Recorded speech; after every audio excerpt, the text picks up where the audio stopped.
အယောက်900တဲ့က90ပဲအဲ့နေရာကိုရောက်သွားရင်တော့ရတယ်ဆိုပြီးတော့ပြောတာအဲ့ဒါကျန်တဲ့450ကိုထိုးကျွေးပြစ်မယ်ကျန်တဲ့450ဘလို့တည်တည်ငါတို့ကဂယုမဆိုင်ဘူးဆိုတော့ပုံစံမျိုးတွေသူတို့ကတတ်မှတ်ထားတယ်သဘောထားတယ်ပေါ့နော်တင်းချိုင်းကုန်းနေစစ်ကောင်စီစစ်သားတွေနဲ့စီကားနေတယ်မိသကြိုဆက်တွေသူတို့တွေနဲ့စီကားနေတယ်ဈေးရုံတွေလည်းသူတို့တွေနဲ့ပဲစီကားနေတယ်ပေါ့နော်စစ်ဈေးရုံတွေမကဘူးအရက်ဘက်ဈေးရုံတွေကစပို့နေရတယ်အားလုံးပဲမင်္ဂလာပါခင်ဗျຫນွေဦးတော်လန်ရေးနဲ့ပတ်သက်တဲ့သတင်းထူးတွေကိုနေ့စဉ်တင်ဆက်ပေးနေတာမို့စောင့်မျှော်အားပေးကြဖို့တောင်းဆိုပါရခင်ဗျအဲ့တော့ဒီကောင်တွေရဲ့လက်အောက်ကမလွတ်မြောက်ဘူးဆိုရင်ဒီလိုမျိုးပုံစံမျိုးတွေကဆက်ရှိနေဦးမှာပဲပေါ့နော်ကိုမပြောချင်တဲ့စကားတွေပြောခိုင်းနေရင်လည်းဒါပြောရနိုင်တယ်ပေါ့နော်ပြီးတော့ကြတော့လွတ်လွတ်လပ်လပ်ဘွားမျိုးကိုလည်းဘယ်တော့မှရလာမှာမဟုတ်ဘူးပေါ့နော်ဒါကြောင့်မလို့ဒီကောင်တွေလက်အောက်ကလွတ်မြောက်ဖို့ပြည်သူတရက်လုံးလွတ်မြောက်ဖို့ကအရန်ရှိကြည့်ပါတယ်နောက်တန်းမှာလည်းဖယိုဖရဲပဲပေါ့နော်တက်တွင်းအနေထားကြည့်မယ်ဆိုရင်အခွင့်အရေးယူတာတွေအာဂတိလိုက်စားတာတွေဖိနှိပ်နိုင်ခြင်းမှုတွေကြောင့်မလို့စိတ်တက်တွေကြဆင်းတာတွေအချင်းချင်းပြဿနာတက်တာတွေဒါတွေကိုအကြီးအကျယ်ဖြစ်ပွားနေလို့ပေါ့နော်ဒါသူတို့တွေမနေ့ထိန်းချုပ်နေရတယ်ဆိုတဲ့ပုံစံမျိုးတွေ့ရပါတယ်အဲ့တော့ဒါကစီရေးဖီအားပဲဖြစ်တယ်ပေါ့နော်အဲ့တော့ AR တိုင်းစစ်မျက်နှာတွေကအခုနောက်ပိုင်းမှာတော်တော်လေးပြင်းထန်လာတယ်ကြမ်းတမ်းလာတယ်ပြီးရင်စစ်ကောင်စီဘက်ကအတေအပြောက်တွေအယမ်းများလာတယ်ကျွန်တော်ခုနပြောလို့ပေါ့နော်ဈေးရုံတွေမဆန့်လို့ပေါ့နော်ဒါတခြားနေရာတွေတော့ပို့ရတာရှိတယ်ရန်ကုန်လိုနေရာမျိုးကိုပို့ရတာရှိတယ်အဲ့လောက်ထိကိုကြမ်းကြမ်းတမ်းဖြစ်လာတဲ့အနေအထားပေါ့နော်အဲ့တော့ဒီလိုမျိုးရှေ့တန်းမှာပြင်းပြင်းထန်ထန်တိုက်ပွဲတွေဖြစ်လာတဲ့ခါကျတော့နောက်တန်းမှာရှိသမျှကောင်အကုန်လုံးကိုရှေ့တန်းပို့နေရတဲ့အဆင့်တွေရောက်လာတယ်နောက်ထပ်မှာဒါမတိုက်နိုင်တဲ့ကောင်လောက်ပဲထားရဗျာအတူပြက်လောက်ပေါ့နော်ဂီလာနာလောက်ပေါ့နော်အဲ့လိုမျိုးကောင်တွေလောက်ပဲထားပြီးတော့ရှေ့တန်းအကုန်ပို့နေရပို့တဲ့အထဲမှာဆိုရင်မကြခင်ပေါ့နော်ဒီပင်စင်ယူတော့မဲ့ကောင်တွေပေါ့နော်တက်ကနေထွက်တော့မဲ့ကောင်တွေအဲ့လိုကောင်မျိုးတွေကအစားပါတယ်ဆိုပြီးတော့လည်းသိရတယ်ပေါ့နော်အဲ့လိုမျိုးရှေ့တန်းတွေကိုပို့ရတဲ့ခါကျတော့နောက်တန်းကနေပြီးတော့လိုအပ်တဲ့ဟာတွေ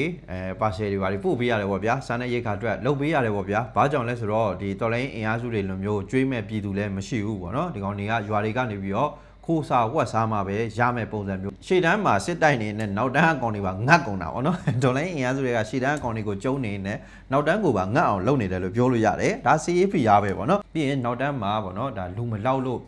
ရှေ့တန်းကိုခေါ်မယ်ဆိုရင်နောက်တန်းကြံခဲ့တဲ့ကောင်တွေကစဟာငါတို့ကဘယ်နည်းလိုက်ရမှာလဲပေါ့နော်ငါတို့လှည့်ရဘယ်တော့လဲပေါ့နော်ပြီးတော့ကျတော့လိုက်ရမယ့်နေရာကလည်းဒီလိုမျိုးသတင်းတွေကြီးပဲတောက်လျှောက်ကြားနေရတာဖြစ်တဲ့အတွက်ဟာဘာလို့လောက်အောင်မသိဘူးကရှေ့တန်းသွားရအောင်မယ်ဆိုတဲ့ပုံစံမျိုးတွေကစဖြစ်နေပြီးတော့ဗောနော်စိတ်သက်တွေခြောက်ချားလာတယ်စိတ်သက်တွေကျလာတယ်ပြီးရင်သူတို့ရဲ့မိသားစုတွေကအစဗောနော်လောကပြောမယ်ဆိုရင်ဗျာဒီနေ့ငါယောက်ျားလှဲဆိုနောက်နေ့သူ့ယောက်ျားလှဲလားဆိုပြီးတော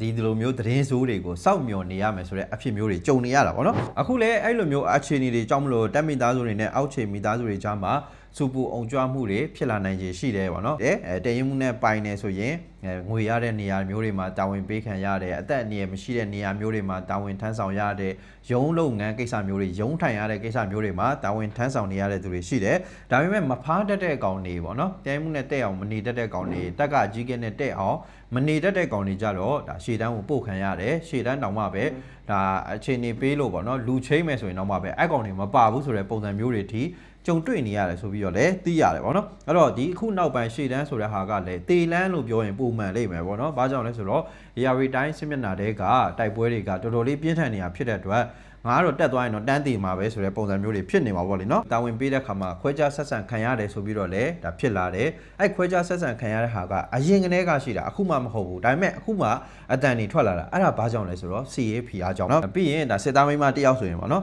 ်သူ့လင်ကြတော့နေရာကောင်းရတယ်ပေါ့နော်ငါလင်ကြတော့ရှေ့တန်းမပြန်ရဘူးအဖားတွေကိုငွေပေးနိုင်တဲ့သူကြတော့နေရာကောင်းပေးပြီးတော့တရင်မှုနဲ့မတည့်တဲ့သူဆိုရင်ရှေ့တန်းကပြန်ဝင်ရတယ်လို့ကိုမရှိဘူးဆိုပြီးတော့ဒီလိုမျိုးပြောဆိုထားတဲ့အစင်းအထိဖြစ်လာနေပြီအဲ့တော့ထိုးသမျှအချိန်တိုင်းမှာအဲ့လိုမျိုးတွေကြုံနေရတဲ့ခါကျတော့စိတ်ဓာတ်တွေပြက်စိတ်ဓာတ်တွေခြောက်ခြားလာတယ်ပေါ့နော်ငါတို့ဒီတစ်ခေါက်သွားရင်လည်းတေအောင်မှာပဲဆိုတဲ့စိတ်မျိုးတွေဖြစ်လာတယ်ဒီကြားထဲကမှအခွင့်အရေးရပြီဆိုရင်ဒေါ်လာအင်အားစုတွေဘက်ကတံပြန်ထိုးစစ်တွေနဲ့သူတို့ထိန်းချုပ်ထားပါရဆိုတဲ့နေရာတွေကိုပါထပ်ပြီးတော့သိမ်းယူသွားတာရှိတယ်အဲ့တော့သူတို့ရဲ့အတွေ့အထဲမှာငါတို့တိုက်နေရတာမနိုင်တော့ပါလားဆိုတဲ့အတွေ့မျိုးတွေဝင်လာစေတယ်ပေါ့နော်အဲ့ဒါကြောင့်မလို့လဲဒါစိတ်ဓာတ်တွေပြပြကြတာဖြစ်တယ်ပေါ့နော်နောက်တစ်ခုကအဲ့ဘက်စစ်မျက်နှာတွေမှာရှိတဲ့ဒေါ်လာအင်အားစုတွေရဲ့ပုံစံကိုကြည့်မယ်ဆိုရင်ပေါ့နော်စစ်ကောင်စီကိုစိတ်တက်ပြန်ပြီးတက်ကြွခွင့်ကိုမပေးဘူးတကယ်အဲ့လိုမျိုးပုံစံမျိုးနဲ့ကိုတိုက်တာပေါ့နော်အဲ့ကြတော့စစ်ကောင်စီဘက်ကအဲ့ဒီရှေ့တန်းမှာပူရတဲ့အပူတွေကနောက်တန်းထိပါရောက်ပြီးတော့အခုဆိုရင်နောက်တန်းမှာပါဖွဲ့စည်းပုံတွေပြက်လာတယ်အုပ်ချုပ်မှုကိစ္စတွေဖြစ်လာတယ်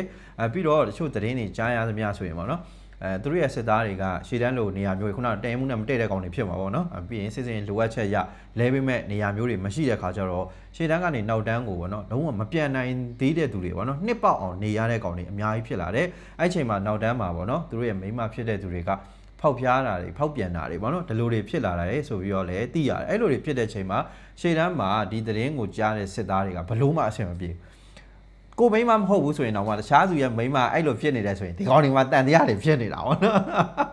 အဲ့ဒါကြတော့ဘလို့မှကိုအဆင်မပြေတဲ့အနေထားအဲ့တော့ရှေ့တန်းမှာပြင်းပြင်းထန်ထန် CFP ကပေးခံရတဲ့ခါကျတော့ပေါ့နော်နောက်တန်းမှာရှိတဲ့ကောင်တွေလည်းဖီယိုဖီရဲဖြစ်သလိုပေါ့နော်ရှေ့တန်းကကောင်တွေလည်းအဆင်မပြေတဲ့အနေထားမျိုးတွေဖြစ်လာတယ်နောက်ပိုင်းကျဘာတွေဖြစ်လာမလဲဆိုတော့ဒီလိုထွက်ပြေးတာတွေများလာတယ်ပေါ့နော်ထွက်ပြေးတဲ့ပုံစံမျိုးတွေများလာတယ်ပြီးရင်ဒီနေရာကိုစစ်စင်ရေးထွက်ရမယ်ဆိုတော့အတန်ကြားတာနဲ့ပေါ့နော်ထွက်ပြေးဖို့အတွက်လှုံ့ဆော်တာတွေကပို့ပြီးတော့များလာတယ်အရင်တုန်းက1ယောက်2ယောက်ဆိုတဲ့ပုံစံမျိုးတွေကနေအခုနောက်ပိုင်းမှာအစုအဝေးနဲ့ပေါ့နော်50ယောက်50ယောက်လို့စုဝေးပြီးတော့ပြေးတဲ့ပုံစံမျိုးတွေလည်းပို့ပြီးတော့များလာတယ်ပေါ့နော်ထပ်ပြီးတော့လည်းများလာအောင်မှာပဲဖြစ်တယ်အဲ့တော့အဲ့လိုပုံစံမျိုးကလည်းဒါဖြစ်တင်တယ်ပေါ့နော်ဘာကြောင့်လဲဆိုတော့အလကားတက်သွားပြီးတော့ကိုကအသက်အသေးခံနေရတဲ့ပုံစံမျိုးတွေဖြစ်နေတာ哦အခုစစ်ကောင်စီကတည့်ရတိုင်းပဲရဲဝင်းဦးလို့ဆိုရင်သူကဘာပြောလဲဆိုတော့900လွတ်တယ်90ရောက်သွားရင်ရပြီဆိုတဲ့ပုံစံမျိုးလုပ်နေတာပေါ့နော်ဆိုတော့စီအေးရီမန်းချက်နေရာတစ်ခုကိုသူတို့သွားခိုင်းတယ်ပေါ့နော်သွားခိုင်းတဲ့အချိန်မှာအယောက်900အင်အားနဲ့လွှတ်လိုက်တယ်ဒါပေမဲ့အဲ့အယောက်900တဲက90ပဲအဲ့နေရာကိုရောက်သွားရင်တော့ရတယ်ဆိုပြီးတော့ပြောတာအဲ့ဒါကျန်တဲ့450ကိုထိုးကျွေးပြစ်မယ်ကျန်တဲ့450ဘလို့တည်တည်ငါတို့ကဂယုမဆိုင်ဘူးဆိုတော့ပုံစံမျိုးတွေသူတို့ကတတ်မှတ်ထားတယ်သဘောထားတယ်ပေါ့နော်ပြီးတော့သူတို့မှာကဒီလက်နက်ခဲယံဒီအပိုင်းတွေမှာကျတော့သူတို့ကအားတာတယ်ဘာကြောင့်လဲဆိုတော့ထုတ်လုပ်တဲ့စက်ရုံတွေရှိတယ်ဝယ်ယူဖို့အတွက်ငွေကြေးအင်အားရှိတယ်ပေါ့နော်အဲ့တော့အဲ့လိုဟာတွေကိုအခြေအတွက်များများနဲ့ပါစာတွေကိုအသုံးပြုပြီးတော့ဒေါ်လာအင်အားစုတွေရဲ့ပေါ့နော်ခဲယံတွေကိုခြွေဖို့အတွက်သူတို့ကလှုပ်ဆောင်ကြတာဖြစ်တယ်ခဲယံတွေကုန်ခန်းသွားအောင်လှုပ်ဆောင်ကြတာဖြစ်တယ်အချိန်ဆွဲဖို့အတွက်လှုပ်ဆောင်ကြတာဖြစ်တယ်ပေါ့နော်ပြီးရင်ဒီအသက်တွေကိုချနေမှုအတွက်လှုပ်ဆောင်တာဖြစ်တယ်ပြီးရင်ဒေါ်လာအင်အားစုတွေဘက်ကပေါ့နော်ဒါစစ်ပန်းအောင်ဆိုတဲ့ပုံစံမျိုးနဲ့သူတို့ဒီနီးလန်းတွေကိုသုံးနေတာဖြစ်တယ်အဲဒါကြောင့်မလို့စစ်ကောင်စီကိုပေါ့နော်ခုနလိုမျိုးစိတ်တက်တွေပြတ်ပြားသွားအောင်ရှေ့တန်းမှာဒီလိုမျိုး CFPR ပြင်းပြင်းထန်ထန်ပေးလိုက်ရင်နောက်တန်းထိပါစိတ်တက်တွေပြတ်ပြားတယ်ဆိုတဲ့အကြောင်းသိစေချင်လို့အခုလိုမျိုးပြန်ပြီးတော့တင်ဆက်ပေးခြင်းဖြစ်ပါတယ်ပေါ့နော်အဲ့တော့ CFPR ကိုတူတူတန်တန်ပေးနိုင်တယ်ဆိုရင်တနေရာတိုက်ရင်တော့မှ2နေရာ3နေရာထိထိရောက်တယ်ဆိုတဲ့အကြောင်းဒီနေရာနေပြောချင်ပါတယ်ဗျအားလုံးပဲကျေးဇူးတင်ပါတယ်